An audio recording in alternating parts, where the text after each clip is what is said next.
Hello everyone, welcome back to the YouTube channel literary corner. आज हम कुछ Indian writers के बारे में बात करेंगे। उनसे रिलेटेड जितने भी की पॉइंट्स हैं जो आपके एग्ज़ाम में पूछे जा सकते हैं, वो सारे हम कवर करेंगे यहाँ पे। चलिए क्विक कंपैरिजन कर लेते हैं about the awards, life dates and famous work. तो उससे पहले हम देखते हैं आर के नारायण को। आर के नारायण का जन्म जो है वो हुआ था अक्टूबर 1906 में और इनकी डेथ हुई थी मई 2001 में। इन्हें साहित्य अकादमी अवार्ड मिला था 1960 में इनके एक बहुत ही पॉपुलर वर्क द गाइड के लिए। पद्म अवार्ड्स की बात कर लेते हैं। इन्हें 2 पद्म अवार्ड्स मिले हैं।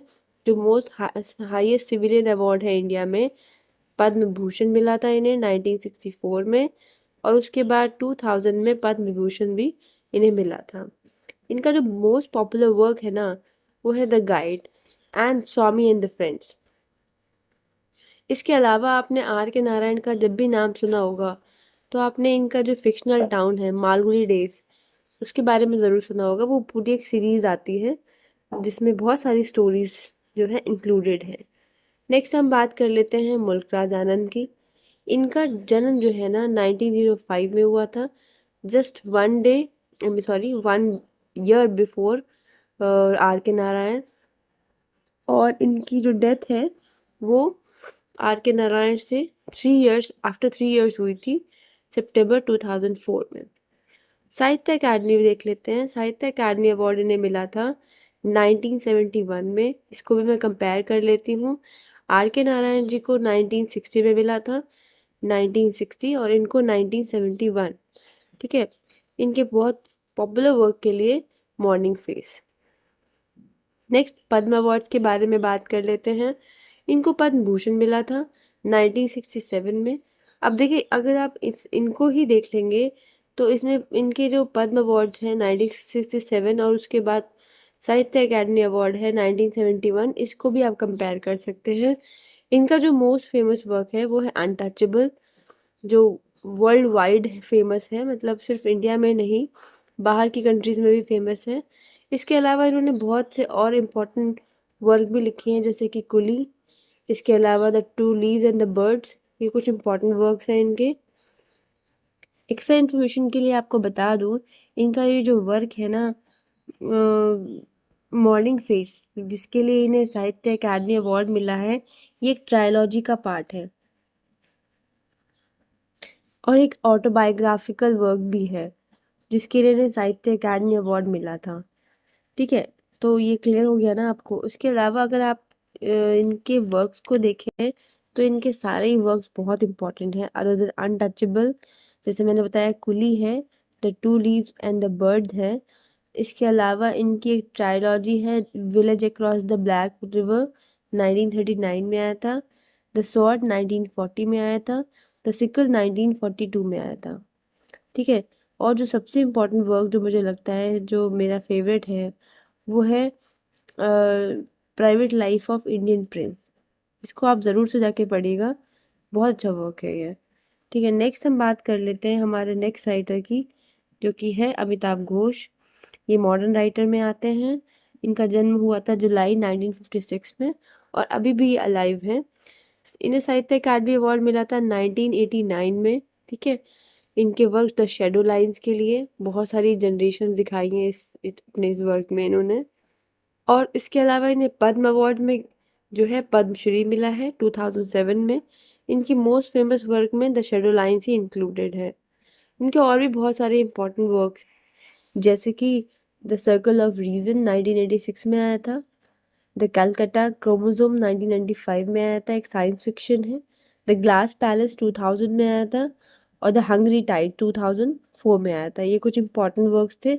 उसके अलावा अमिताभ घोष जो है अपनी ट्रायोलॉजी के लिए भी बहुत फेमस हैं, जो कि जिसमें 3 वर्क्स आते हैं, the sea of poppies 2008, river of smoke 2011, flood of fire 2015। ठीक है, ये बहुत इंपॉर्टेंट है। और अभी मोस्ट रीसेंट वर्क में इनका जंगल नामा आ जाता है। ठीक है। नेक्स्ट हम बात कर लेते हैं हमारे नेक्स्ट राइटर की, जो कि है अनिता देसाई जी। अनिता देसाई का जन्म हुआ था 1937 जून में और ये भी अलाइव हैं। इन्हें साहित्य अकादमी अवार्ड मिला था 1978 में। उनके work fire on the mountain के लिए। ठीक है, बहुत ही ग्लूमी सा है, मतलब ग्लूमी नहीं कह सकते, बहुत ही फ्लैट सा इनका जो प्लॉट है इस इनके वर्क का, लेकिन बहुत डीप मीनिंग जो है डिपिक्ट करता है।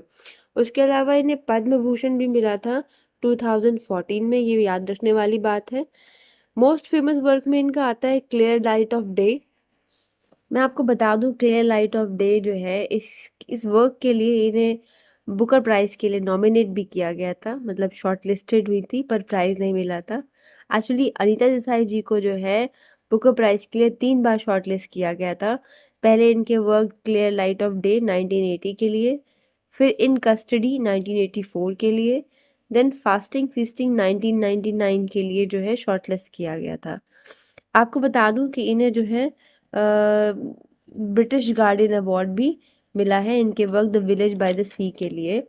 और इनके बहुत इंपॉर्टेंट वर्क्स हैं, जैसे कि bye bye blackbird 1971, voice in the city 1965, cry the peacock बो मोस्ट इम्पॉर्टेंट वर्क है 1963 के लिए, जिसमें इन्होंने एलिनेशन और मैरिज की जो प्रॉब्लम्स आती हैं उसको दिखाया है थ्रू इनका जो कैरेक्टर है माया और गौतम। उसके अलावा where shall we go this summer 1975 इनका बहुत ही इंपॉर्टेंट वर्क है, ज़रूर से जाके पढ़िएगा। End of course fire on the mountain 1977, जिसके लिए साहित्य अकादमी अवार्ड मिला था। ठीक है, तो ये जो है ये एक्चुअली जो वर्क है इनका फोकस करता है एक नंदा कौल फैमिली पे, जिसमें जो है दास फैमिली दिखाई है। आप इसको पढ़ेंगे तो आपको अच्छे से क्लियर हो जाएगा, जिसमें एक छोटी सी जो वो होती है Nanda, she was a daughter of granddaughter of Raka. उसमें दिखाया है कैसे उनके दोनों के बीच में कॉन्फ्लिक्ट्स आते हैं और एक जनरेशन गैप की वजह से क्या क्या प्रॉब्लम्स क्रिएट होती हैं।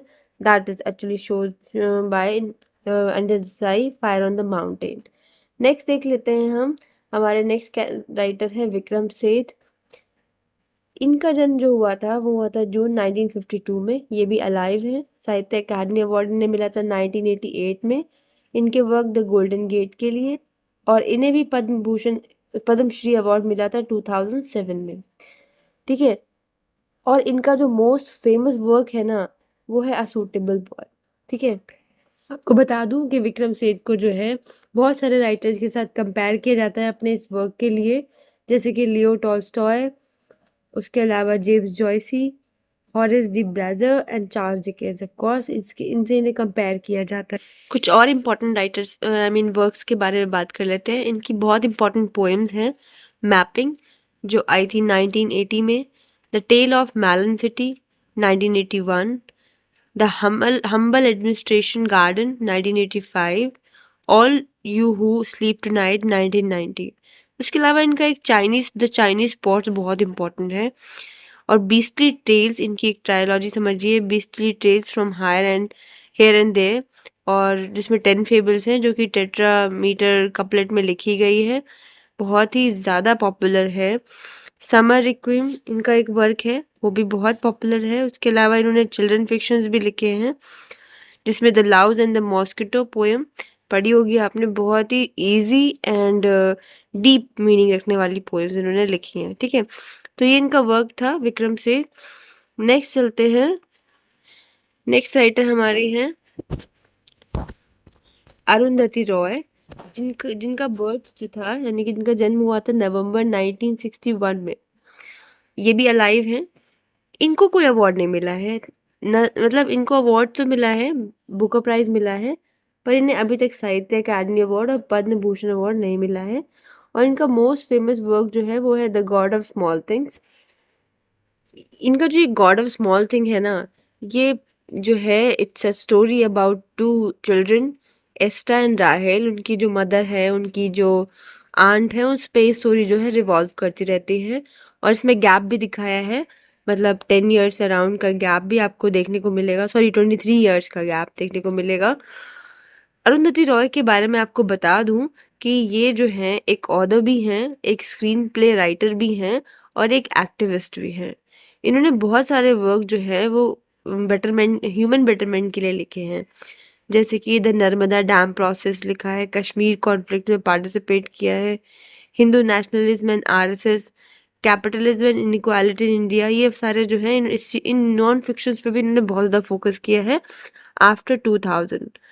और इनका जो है इस वर्क के अलावा, ये जो वर्क है गॉड ऑफ स्मॉल थिंग, इसके अलावा एक और वर्क बहुत पॉपुलर है, the ministry of utmost happiness, जो कि आया था 2007 में। तो this was all about these writers. और अगर हम इनकी वर्क को जो है थोड़ा सा असेंडिंग ऑर्डर में देखेंगे, तो साहित्य अकादमी अवार्ड जो कि है, जो मिला है इन राइटर्स को, आर के नारायण 1960, मुल्क राजानंद 1971, अनीता देसाई 1978, अमिताभ घोष 1989, विक्रम सेठ 1988, और एक और है अमिताभ सेठ, उनको भी 1989 में मिला था। पद्म अवार्ड्स देख लेते हैं। जो पद्म अवार्ड्स हैं वो आपके जो है इंसेंडिंग ऑर्डर 1964 आर के नारायण को पद्म भूषण मिला था, और 2000 में 1964 में पद्म भूषण और 2000 में पद्म विभूषण मिला था इन्हें। मुल्क राज आनंद को पद्म भूषण मिला था 1967 में। एक है आर के घोषण को पद्मश्री मिला था, हालांकि नाम एक्स्ट्रा लिखा है, प्लीज इग्नोर इट। नेक्स्ट इनका जो है 2007 में देखिए आप, अमिताभ घोष को भी 2007 में पद्मश्री मिला था, और सेम ईयर विक्रम सेठ को भी पद्मश्री मिला था, और हमारी अनिता देसाई जी को पद्म भूषण मिला था 2014 में। तो आई होप आपको ये याद हो गया होगा। अगर आपको नहीं याद हुआ है तो आप ये वीडियो वापस से जो है देख लीजिएगा, और इसको मतलब जो है रट लीजिएगा अच्छे से, क्योंकि ये बहुत मोस्ट इम्पॉर्टेंट पॉइंट्स है रिगार्डिंग और related to these writers. And at last quick revision tips में आपको बता दूं कि जो अर्लीस्ट साहित्य अकादमी अवार्ड है ना, वो मिला है आर के नारायण को 1960 में, और लेटेस्ट जो लास्ट वाला है ना, वो अनीता देसाई को मिला है 2014 में। Only one without both awards जो है, मतलब किस ऐसा इन राइटर्स में ऐसी सिर्फ अरुंधति रॉय है जिन्हें कोई भी जो है इसमें से अवार्ड नहीं मिला है।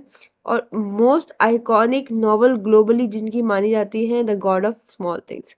ठीक है, दिस वाज ऑल अबाउट हमारे Indian authors, their lives, their awards and their famous work.